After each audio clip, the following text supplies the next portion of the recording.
Fakta di balik racikan CVT yang ngaco.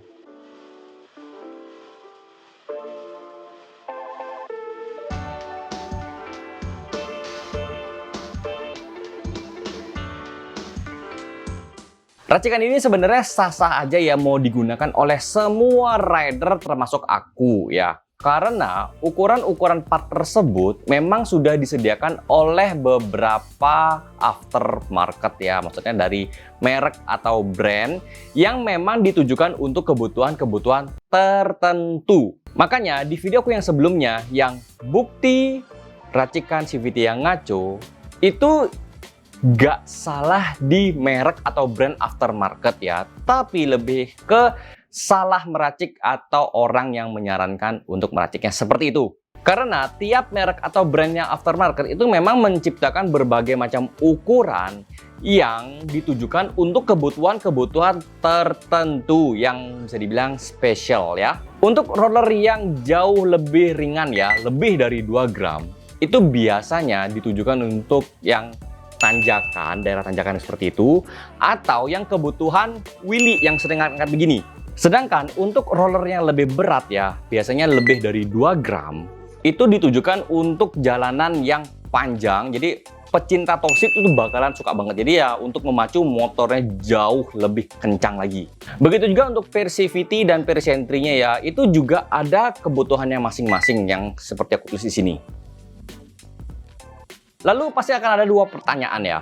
Yang pertama, apakah roller yang ringan atau terlalu ringan itu bisa digunakan untuk sehari-hari ya di dalam kota, atau yang roller yang paling berat ini bisa digunakan ke daerah yang jalannya pendek-pendek atau pedesaan.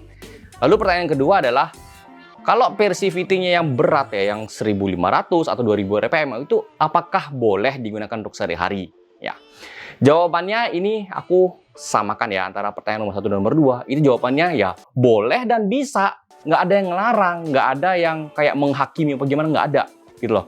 Cuman nggak sesuai dengan kebutuhan kalian gitu loh. Ya nggak sesuai pada tempatnya. Dan sudah pasti ya itu namanya salah meracik. Dan kalian juga jangan salahkan merek yang bersangkutan karena salah meracik. Ibarat logikanya itu seperti ini ya. Kalian itu kayak mau meracik suatu masakan ya. Nah, misalnya dalam racikannya itu ya, itu ada takarannya. Ya misalnya kayak garam nih, misalnya harusnya cuma 1/4 atau setengah sendok teh. Tapi kalian itu naburnya itu 2-4 sendok teh gitu loh. Garamnya itu kan banyak banget dan otomatis makanannya jadi keasinan. Masa kalian mau nyalahin merek dari garam tersebut karena keasinan? Ya enggak toh. Atau kalian misalnya pergi nih ke kedai mie misalnya ya. Kemudian kalian itu kan pasti lihat dong ada kayak sambal apa namanya yang kayak di botol atau di mangkok atau cawan lah apa namanya ya.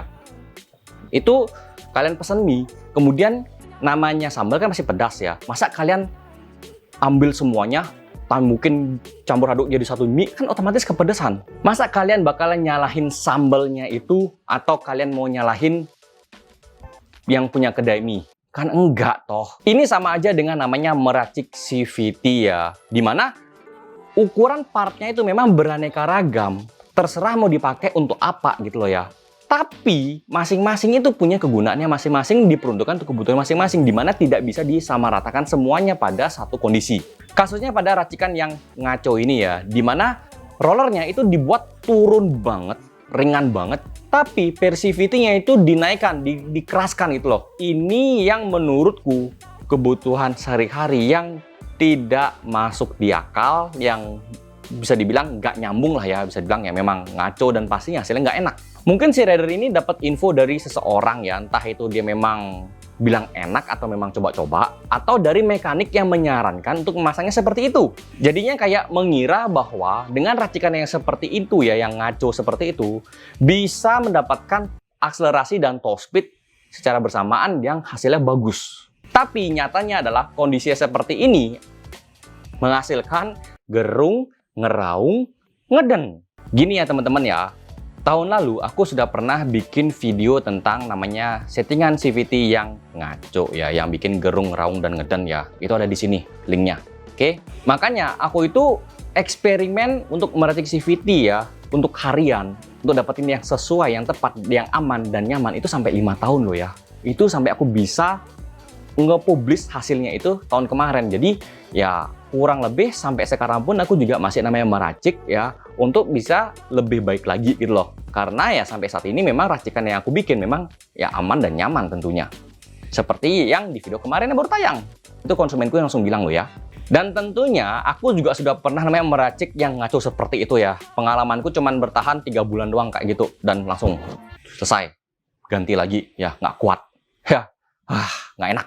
Lalu apa fakta di balik racikan CVT yang ngaco ini? Ya, ini aku dapat sumbernya atau narasumbernya itu dari seseorang mekanik mantan dari ajang balapan ya, atau kompetisi. Di mana racikan ini sebenarnya ditujukan untuk kebutuhan kompetisi jenis drag race ya. Yang kalian tahu drag race itu kan pokoknya main cepet, selesai gitu kan. Ya. Ini kebutuhan drag race yang lintasannya itu kurang lebih sekitar 200 meteran. Itu pun masih dibantu dengan mesin bore up berkompresi tinggi supaya tenaga yang disalurkan ke CVT hingga ke ban itu pas untuk kebutuhannya dari drag race. Tadi di awal aku sudah bilang ya kalau ukuran-ukuran part itu diciptakan atau diproduksi untuk kebutuhan yang sudah disesuaikan dengan masing-masing dan pastinya juga hasilnya berbeda-beda. Jadinya motor bermesin kompetisi dengan racikan CVT drag race itu kan ditujukan pada lintasannya yang pendek 200 meter selesai.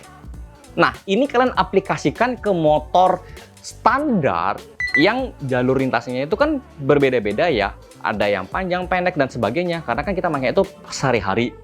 Itu sudah pasti namanya fix ngaco. Udah ya, makanya aku bilang ini settingannya atau racikannya CVT yang ngaco. Satu hal yang perlu kalian ingat ya, settingan CVT untuk kompetisi atau racing ya, entah itu memang kayak untuk road race atau drag race atau apapun itu, tidak serta-merta langsung kalian bisa aplikasikan ke motor standar harian ya. Karena apa? Mesinnya itu berbeda, kebutuhannya berbeda, racikannya berbeda gitu loh. Jadi bedakanlah antara yang benar-benar full racing dengan yang biasa, yang untuk sehari-hari gitu loh. Ibaratnya kayak antara yang standar dan yang racing itu kayak bumi dan langit gitu loh, berbeda gitu kebutuhannya. Dan orang atau mekanik yang meracik CVT kalian yang bilangnya itu adalah enak-enak ya, atau mensugesti kalian bilang itu enak-enak ya dengan racikan drag race terpasang ke motor harian ya, itu patut dipertanyakan. Ya, apa mereka memang ngeraciknya seperti itu di motor mereka yang memang ya menurut mereka enak, atau hanya berdasarkan katanya enak tapi mereka tidak pernah mencobanya, tidak pernah mencoba langsung, atau mereka tidak pernah mengaplikasikan ke motor mereka ya. Jadi patut dipertanyakan seperti itu. Dan ada satu lagi ya, ada yang memang menyukai racikan seperti ini yang gerung, ngeraung, ngeden ya. Itu karena tipikal mereka adalah mereka memakai knalpot yang keras. Jadi mereka itu bisa membuat suara knalpot itu keras tanpa harus membuat motor mereka tuh berlari dengan sangat kencang ya. Biasa kan kalau kita puter gas terlalu kenceng kan motor bakalan lari nih ya kan, kenceng banget. Nah, dengan settingan seperti ini mereka tuh bisa membuat suara motor kalian itu keras ya, tapi larinya juga nggak seberapa. Jadi kayak mencari di suaranya doang gitu loh ya. Jadi kayak pamer suara knalpot brong yang gede banget ya, kurang lebih seperti itu. Jadi semoga kalian paham ya dengan penjelasanku saat ini. Jadi kalau kalian yang memang tetap mau memakai settingan yang seperti itu, silahkan. Kalau kalian mau memakai settingan yang aman dan nyaman, gunakan settingan yang sudah aku pasangkan ke motorku dan juga di konsumenku ya. Itu linknya semuanya ada di bawah ya, di kolom description. Gampang banget, oke? Dan segitu aja untuk hari ini. Terima kasih sudah nonton video ini sampai selesai, dan sampai jumpa di videoku berikutnya. Bye-bye.